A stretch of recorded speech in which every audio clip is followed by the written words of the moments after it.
Belgium के उत्तरी हिस्से में फ्लैंडर्स नाम का एक रीजन है। यह एंटवर्प, ब्रुग्स और गेंट जैसे हिस्टोरिक शहरों वाली जगह है। यहाँ रहने वाले लोगों की एक भाषा है जो उनकी पहचान के लिए बहुत जरूरी है। इस भाषा को हम अक्सर फ्लेमिश कहते हैं। यह वही भाषा है जो आपको सड़कों पर सुनाई देगी, साइन बोर्ड पर दिखाई देगी और लोकल अखबारों में पढ़ने को मिलेगी। इसे 6 मिलियन से ज्यादा लोग बोलते हैं, जिससे यह बेल्जियम में सबसे ज्यादा बोली जाने वाली ऑफिशियल भाषा बन गई है।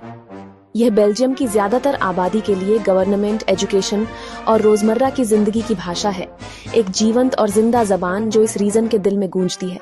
फ्लेमिश सिर्फ एक भाषा नहीं है, यह यूरोप के इस खास हिस्से की कल्चर का एक अहम हिस्सा है। जब आप फ्लैंडर्स से गुजरते हैं तो आप इसकी आवाजों में खो जाते हैं। बच्चे इसे स्कूल में सीखते हैं, पॉलिटिशियन इसमें अपनी स्पीच देते हैं, फैमिलीज डिनर टेबल पर इसकी अनोखी वर्ड्स और एक्सप्रेशंस का यूज करके स्टोरीज शेयर करती हैं। ये फ्लेमिश सोसाइटी के फैब्रिक में बहुत गहराई से बुनी हुई है, जिसमें सदियों का इतिहास, आर्ट और ट्रेडिशन शामिल है।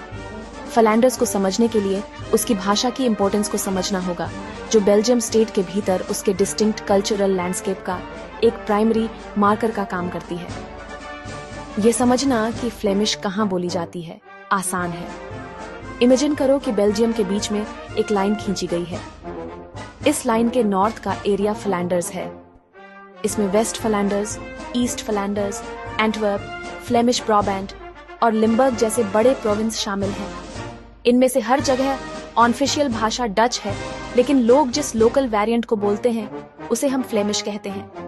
यह लिंग्विस्टिक बाउंड्री बेल्जियम में बहुत क्लियर है और यह कंट्री की सबसे डिफाइनिंग क्वालिटीज में से एक है। यह डच बोलने वाले नॉर्थ को फ्रेंच बोलने वाले साउथ से अलग करती है, जिससे एक दिलचस्प लिंग्विस्टिक डिवाइड बनता है। इस भाषा एरिया की इम्पोर्टेंस को कम नहीं आंका जा सकता। यह न केवल कम्युनिकेशन को बल्कि पॉलिटिक्स, मीडिया और एजुकेशन को भी डिफाइन करती है। फ्लैंडर्स में टेलीविजन शो से लेकर यूनिवर्सिटी लेक्चर तक सब कुछ इस भाषा में होता है। यह एक पावरफुल फोर्स है जो इस रीजन के लोगों को यूनाइट करती है। किसी भी विजिटर के लिए यह पहचानना कि फ्लैंडर्स की भाषा डच का यह खास कल्चरली रिच वेरिएंट है, लोकल लाइफस्टाइल को अप्रिशिएट करने का पहला स्टेप है। ये बेल्जियम के उत्तरी हिस्से की आवाज है, लाखों लोगों के रोजमर्रा की जिंदगी में एक कांस्टेंट और फैमिलियर प्रेजेंस है जो फ्लैंडर्स को अपना घर कहते हैं। तो फ्लेमिश एग्जैक्टली क्या है? ये जानना इंपॉर्टेंट है कि फ्लेमिश एक पूरी तरह से अलग भाषा नहीं है। ये डच भाषा का एक वेरिएंट या एक डायलेक्ट कंटिन्यूअम है। इसे अमेरिकन इंग्लिश और ब्रिटिश इंग्लिश की तरह समझो। वे दोनों इंग्लिश हैं, लेकिन उनके एक्सेंट वो